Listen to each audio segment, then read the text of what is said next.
আসসালামু আলাইকুম। Free body ডায়াগ্রামের কিছু অঙ্ক করাবো আপনাদের আজকে। তো ফ্রি বডি ডায়াগ্রামের বিভিন্নভাবে অঙ্ক করা যায়। তো আমি আজকে আপনাদের একটু ডিফারেন্টভাবে করানোর চেষ্টা করব। সেটা হচ্ছে ভেক্টর ডায়াগ্রামে কীভাবে অঙ্কগুলো সহজেই করা যায়। তো ভেক্টর ডায়াগ্রামে অঙ্ক করার সবচেয়ে গুরুত্বপূর্ণ বিষয় সেটা হচ্ছে অ্যাঙ্গেল বের করা। অ্যাঙ্গেল বের করতে অনেক হিমশিম খেয়ে যাবেন। তো এটা কীভাবে সহজে অ্যাঙ্গেলগুলো বের করা যায় আমি একটু দেখাই দিই। দেখেন এখানে একটা ক্যাবল আছে এ বি ক্যাবল, আর এখানে একটা বিসি ক্যাবল আছে। তো এই বি পয়েন্টে একটা লোড দেওয়া আছে ডাব্লু। তো এই ডাব্লুর মানটা কত হবে, ম্যাক্সিমাম কত হবে বি পয়েন্টে, সেটা আমার বের করতে হবে। যে এখানে একটা লোড ঝুলা নিছি, আর এখানে একটা কোণ দেওয়া আছে 45 ডিগ্রি, আর এখানে একটা কোণ অ্যাঙ্গেল থিটা 20 ডিগ্রি দেওয়া আছে। আর এইখানে যে লোডটা অ্যাপ্লাই করা হচ্ছে এ বিতে, যে লোডটা সেটা হচ্ছে 2500 পাউন্ড। এ বিতে 2500 পাউন্ড লোড অ্যাপ্লাই করা হয়েছে। তাহলে এই ডাব্লুর মানটা কত হবে? তো এইটা ফ্রি বডি ডায়াগ্রাম করে সহজে করা যায়, কিন্তু আমরা ভেক্টর ডায়াগ্রামে যখন করব তখন হচ্ছে তিনটে বল আপনার চিন্তা করতে হবে যে এখানে তিনটা বল কোথায় কোথায় আছে। দেখেন এই বাহুর জন্য একটা বল আছে, এই বাহুর জন্য একটা বল আছে, আর এখানে একটা বল আছে। তিনটা বল, তিনটা বল চিন্তা করবেন। তিনটা বল বেশি হলে কিন্তু ঝামেলা হবে। তাহলে এই তিনটা বলকে একটা ত্রিভুজ হিসেবে চিন্তা করতে হবে। ত্রিভুজটা আপনার বানায় নিতে হবে। এখানে কিন্তু ত্রিভুজ আপনি সহজে বুঝতে পারবেন না। ত্রিভুজটা কিভাবে বানানো যায় দেখেন। এই যে এখানে যে একটা ক্যাবল আছে, আর এখানে একটা ক্যাবল আছে, আর এই যে একটা লোড দেওয়া আছে, এটা কিন্তু খাড়া ভার্টিক্যাল বরাবর। আর এখানে যেভাবে অ্যাঙ্গেলগুলো আছে সেভাবেই কিন্তু দিতে হবে। এইখানে আমি এই বাহুটা দিলাম, এই এবি বাহুটা দিলাম। তো এইখানে আবার এই নিচে দেখেন এখানে আছে একটা ডাব্লু, আর এইভাবে দেখেন একটা বিসি দেওয়া আছে। যেভাবে আছে কিন্তু সেভাবেই চিন্তা করতে হবে। এই যে দেখেন যেভাবে আছে এইভাবেই, এটা হচ্ছে বিসি। এখন অ্যাঙ্গেল বের করার জন্য আমি যে অ্যাঙ্গেলটা মনে করেন দেয়া থাকবে ওইটা প্রথমে লিখবেন। ওইটা দেখেন এই টি এ বি, এই বাহুটা ভূমির সাথে 45 ডিগ্রি দেওয়া আছে। তাহলে এই টি এ বি এই পয়েন্টটাতে আমি একটা এরকমভাবে একটা কোয়াড্রেন্ট চিন্তা করব। তাহলে আপনার অ্যাঙ্গেল বের করা সহজ হবে। এই কোয়াড্রেন্টে দেখেন ভূমির সাথে 45 ডিগ্রি, এটা হচ্ছে ভূমি 45 ডিগ্রি। আর এই বিসিটা এটা ভূমির সাথে 20 ডিগ্রি। এই সি পয়েন্ট, এটা যদি সি পয়েন্ট হয়, এটা হচ্ছে সি, এটা হচ্ছে এ, এটা হচ্ছে বি। তাহলে এই সি পয়েন্টে ভূমির সাথে 20 ডিগ্রি।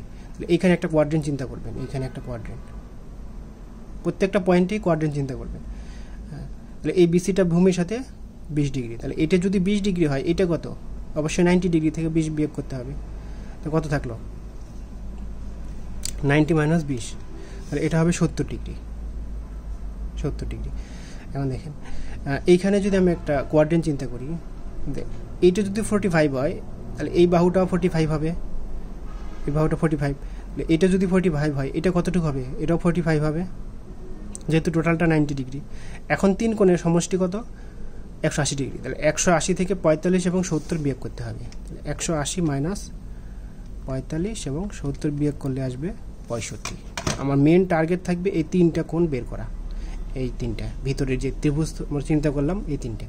তো এইখানে আমি ল্যামিন সূত্র অ্যাপ্লাই করলে ডাব্লু, টিবি, টিএবি যেটা চাই সেটাই বের করতে পারবো। টি এবির মান তো সরাসরি দেয়াই আছে এখানে 2500, যেহেতু একটা দিয়াই থাকতে হবে, না হলে কিন্তু বের করা যাবে না।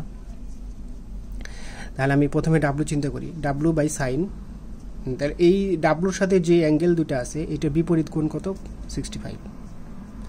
তারপরে টিবিসি বাই সাইন। তাহলে এই বিসির সাথে যে অ্যাঙ্গেলগুলো আছে এটার বিপরীতটা নিতে হবে, তাহলে সাইন 45।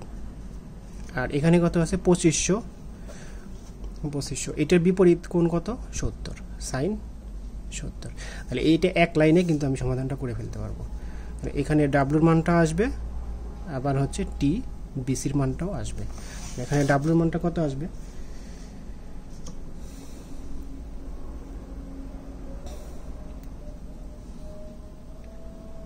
2411.18 পাউন্ড। এটাই হচ্ছে অ্যান্সার। আর টিবিসিটা আপনার বের করে নেবেন।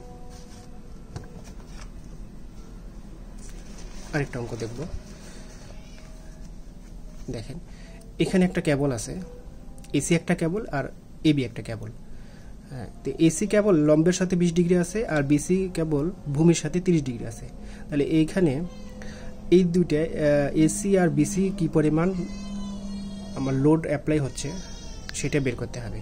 তো এইখানে এ পয়েন্টে একটা লোড দেওয়া আছে 8000 নিউটন। আচ্ছা থাকলো, এইখানে আমরা ত্রিভুজ কিন্তু সহজেই কল্পনা করতে পারবো। এই বাহুটা যদি ধরে আমি এখানে সেট করে দিই তাহলে কিন্তু দেখেন একটা ত্রিভুজ হয়ে যাচ্ছে। এখানে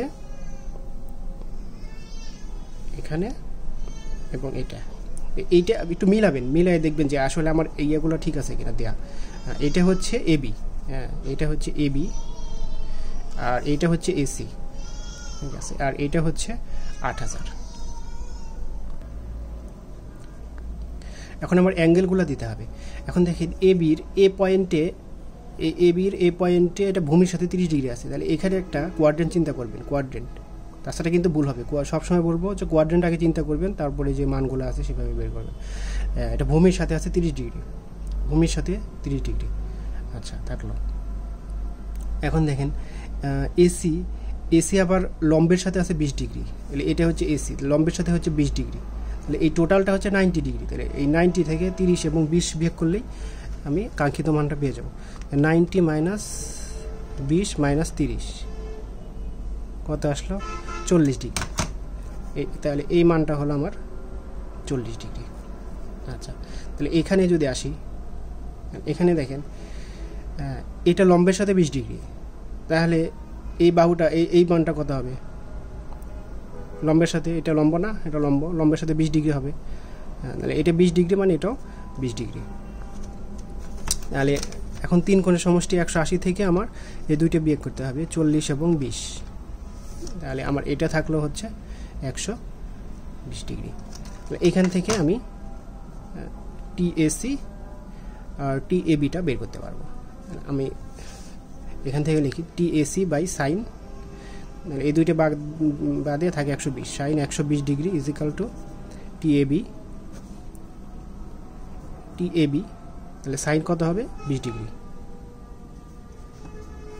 সমান সমান 8000 বাই সাইন, তাহলে এটার বিপরীত হচ্ছে এটা 40 ডিগ্রি।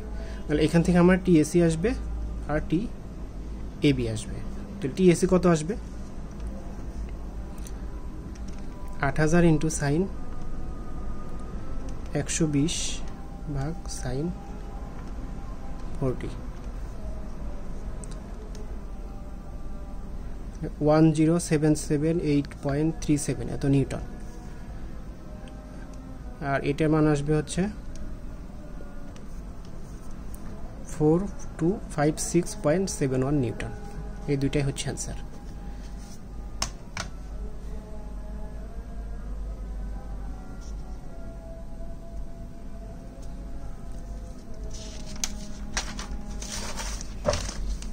আর একটা দেখব,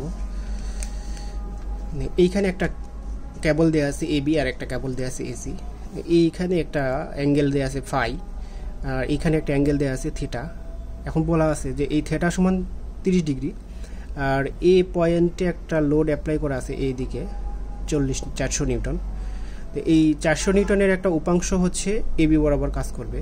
এটা বলে দেওয়া আছে যে 400 নিউটন বলের একটি উপাংশ 600 নিউটন যে এবি বরাবর কাজ করবে, হ্যাঁ বাম দিকে কাজ করবে। তাহলে এটা লোড হচ্ছে 600 নিউটন আর কি, এবির লোড হচ্ছে 600, মানে এখানে আমরা লিখতে পারি টি এবি 600 নিউটন। আর এই ফাইয়ের যে ভ্যালুটা এটা হবে হচ্ছে 0 থেকে 90 ডিগ্রির মধ্যে। এটা অঙ্কে বলে দেওয়া আছে যে ফাইয়ের ভ্যালুটা হবে 0 থেকে 90-র মধ্যে, এটা বেশি হতে পারবে না। তাহলে এই ফাইয়ের ভ্যালুটা আমার অ্যাকচুয়াল কত হবে এখানে, সেখানে আমার বের করতে হবে। তো থিটার মান আমার 30 ডিগ্রি ধরতে হবে। তাহলে এখানে একটা ত্রিভুজ কল্পনা করতে হবে যেখানে যেহেতু 3টা লোড অ্যাপ্লাই করা হয়েছে। তাহলে এখানে তো এসি আছে, এখানে এবি আছে, তাহলে এই 400 নিউটনটা আমি যদি এখানে ধরে এইভাবে বসায় দিই তাহলে কিন্তু একটা ত্রিভুজ হয়ে যাচ্ছে। তাহলে এখানে বসায় দিই, দেখেন এটা যদি এ পয়েন্ট হয়, এটা হচ্ছে বি, এটা হচ্ছে সি, তাহলে এই 400টা আমি এখানে এভাবে বসায় দিলাম। তাহলে এটা হচ্ছে 400। এখন আমার কোনগুলো লাগবে?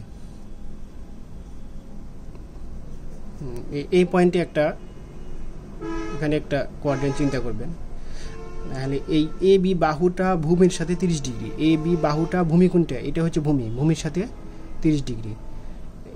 এখানে যদি কোয়াড্রেন্ট চিন্তা করেন তাহলে এটা যদি ভূমির সাথে 30 হয় তাহলে এটা হচ্ছে 30, দেখেন বুঝেন কিনা, এই বিবাহু তাহলে এটা ভূমির সাথে 30, তাহলে এখানে এসে ভূমির সাথে কি 30 থাকবে না চেঞ্জ হয়ে যাবে? 30ই থাকবে। এটা ভূমি কোনটা? এই যে এটা এসি, বিসিটা হচ্ছে ভূমি। আর এসি বাহুটা দেখেন, এসি বাহু হচ্ছে আর এবি বাহুর এই দুইটা মধ্যবর্তী কোণ হচ্ছে ফাই। তাহলে আমরা এখানে সহজেই লিখতে পারি যে এসি আর এবি এটার হচ্ছে, এটাকে বলতে পারি ফাই। তাহলে এটা কত হবে? এটা হবে হচ্ছে 3 কোণের সমষ্টি 180 মাইনাস ফাই মাইনাস 30। তাহলে কত হচ্ছে?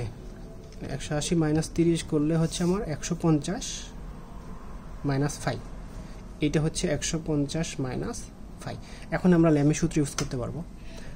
এখানে দেয়া আছে এবির মানটা দেয়া আছে কত? এবির মানটা দেয়া আছে 600। তাহলে দেখেন আমরা লিখতে পারি 400 বাই সাইন, তো এটার বিপরীত কোণ কোনটা? এটা phi, is equal to 600 by sine, মানে 600-র বিপরীত কোণ কোনটা? এটা 150 মাইনাস ফাই। তাহলে এখানে ফাইয়ের মানটা যদি বের করতে চাই, এখানে সরাসরি সলভ ফাংশন দিলেই চলে আসবে, আসার কথা। দেখে আসে কিনা। সাইন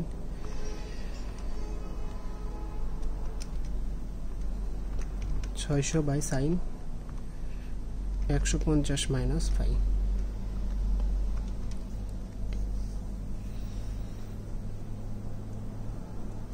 আসছে 38.26 ডিগ্রি, এটাই অ্যান্সার। দেখেন এই অঙ্কটা কত সহজেই হয়ে গেল। তাহলে এইভাবে আপনারা প্রত্যেকটা অঙ্ক একটু করে মানে ট্রাই করে রাখবেন, যাতে অঙ্ক সময় না থাকলে সহজে এইভাবে করতে পারেন। এটা কিন্তু অনেক সহজে করা যায়, এবং ফ্রিকশনের যে অঙ্কগুলো আছে এটা এইভাবে করলে অনেক ইজিতে অঙ্কগুলো হয়ে যাবে। আপনার সামেশন এফএক্স এফওয়াই এগুলো কোনো কিছু করার দরকার হবে না। এটা করার মেন উদ্দেশ্য হচ্ছে আপনার টাইমটা সেভ করার জন্য। টাইম সেভ করতে পারলে কিন্তু ননের যে মেন্টাল অ্যাবিলিটির যে অঙ্কগুলো থাকে এগুলো কিন্তু একটু টাইম দিতে পারবেন। এইভাবে করে রাখবেন আর কি। তাহলে আজকে পর্যন্তই। সুস্থ থাকবেন, ভালো থাকবেন। আল্লাহ হাফেজ, আসসালামু আলাইকুম।